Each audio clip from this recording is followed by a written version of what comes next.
भक्तों, ओम नमः शिवाय, श्री शिवाय नमस्तुभ्यम, जय श्री महाकाल। जी हाँ भक्तों, क्या आपके भी घर में कोई ऐसा व्यक्ति है जो कि बहुत ज़्यादा नशा करता है?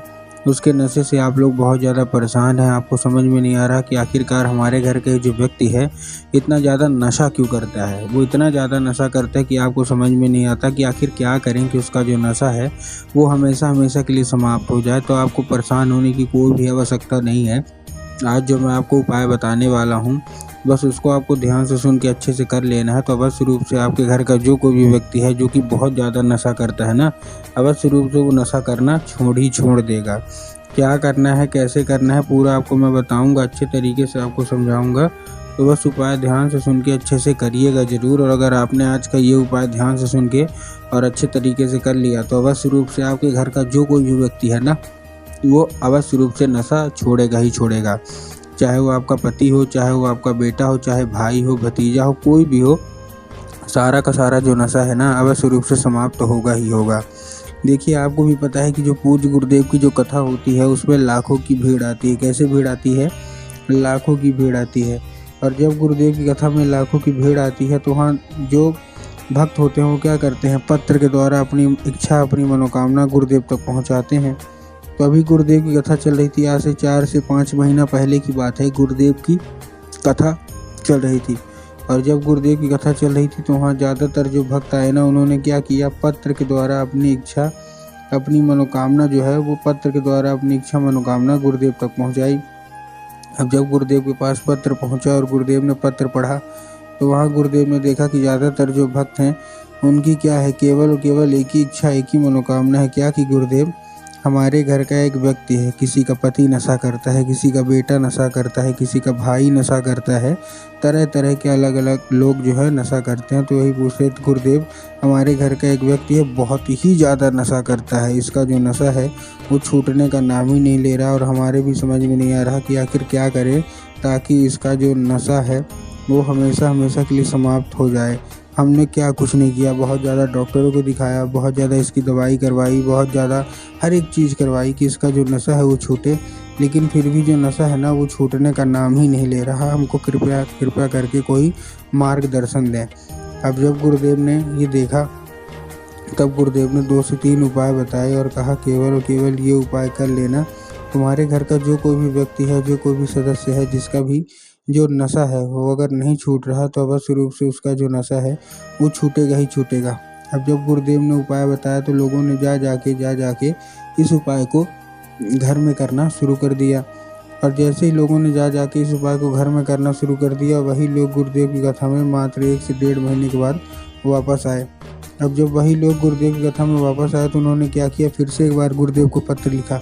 लेकिन ये वाला जो पत्र था ये गुरुदेव को धन्यवाद के रूप में पत्र था कि गुरुदेव धन्य हो आपका, आपके द्वारा बताया गया उपाय हमने कर लिया है, हमारी सारी की सारी इच्छा, सारी की सारी मनोकामना पूरी हो गई है। हमारे घर का जो व्यक्ति था ना, जो कि बहुत ज़्यादा नशा करता था, उसने नशा पूर्णतः करना बंद कर दिया है। अब वो नशा बिल्कुल भी नहीं करता। आपका कोटि कोटि धन्यवाद। तो देखिए, जो लोग भी मेरी आवाज़ अभी सुन रहे हैं ना, अगर आपको भी जानना है कि आखिर ऐसा कौन सा उपाय है जिसको करने मात्र से जो व्यक्ति होते हैं वो नशा करना छोड़ देते हैं, तो चलिए हम बताते हैं आपको आज की इस वीडियो के माध्यम से कि आपको करना क्या है। तो बस उपाय ध्यान से सुन के अच्छे से करिएगा ज़रूर।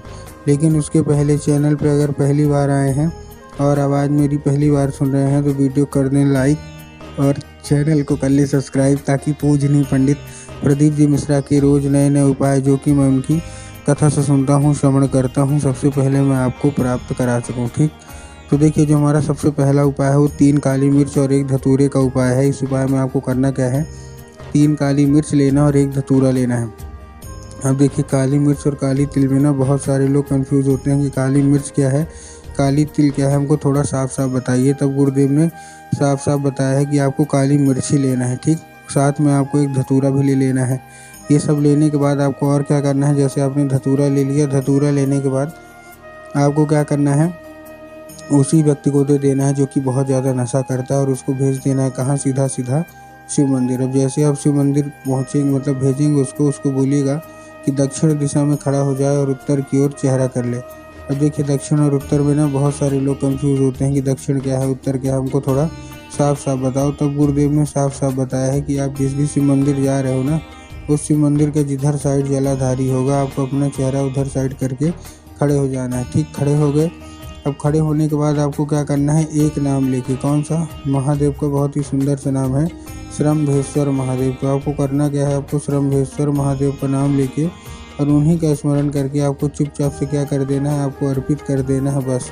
पूज्य गुरुदेव कहते हैं कि अगर आपने श्रम्भेश्वर महादेव का ये उपाय कर लिया तो अवश्य रूप से सारी इच्छा, सारी मनोकामना पूरी होंगी होंगी। और आपके घर का जो कोई भी व्यक्ति है जिसका भी मतलब नशा नहीं छूट रहा है ना, अवश्य रूप से उसका जो नशा है अवश्य रूप से छूटेगा ही छूटेगा। ठीक, ये था हमारा कौन सा, ये था हमारा पहला उपाय। अब हम देखिए, हमको भी पता है कि जो व्यक्ति नशा करता है उसका जो मन होता है ना, वो पूजा पाठ में या उपाय में तो लगता नहीं है।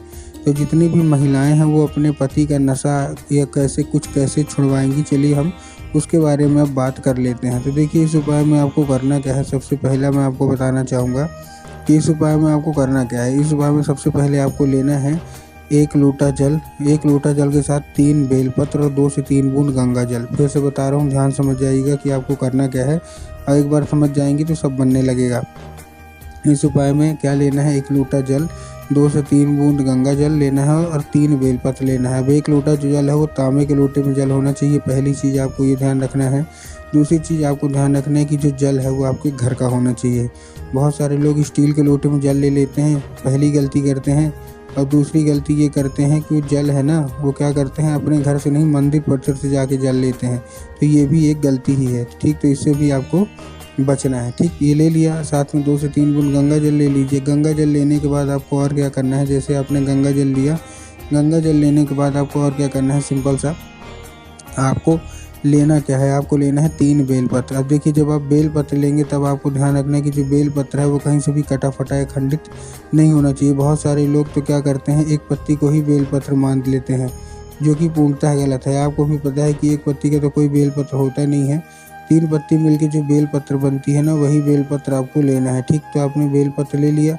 अब बेलपत्र लेने के बाद आपको करना क्या है, जैसे आपने बेलपत्र लिया, बेलपत्र लेने के बाद आपको पहुंच जाना है सीधा सीधा शिव मंदिर और बाबा कुंडकेश्वर का नाम लेके। कौन से, महादेव का देखिए बहुत ही सुंदर सा नाम है कुंडकेश्वर महादेव। तो आपको कुंडकेश्वर महादेव का नाम लेकर उन्हीं का स्मरण करके अर्पित करना है और बाबा से उसको औषधि के रूप में मांगना है कि बाबा कृपया करके हमको इसको औषधि के रूप में प्रदान करिए। अब क्या होगा, अभी औषधि का रूप ले लेगा। अब जैसे ही औषधि के रूप लेने के बाद जब जलाधारी से नीचे गिरेगा तो किसी दूसरे पात्र में आपको भर लेना, कोई कटोरी हो, ग्लास हो, आप भर लीजिए। भरने के बाद उसको लेके आ जाइए घर। घर आने के बाद आपको उसी व्यक्ति को पिला देना है। 1 से 1.5 महीने ये औषधि पिलाइए, सारा का सारा नशा समाप्त हो जाएगा।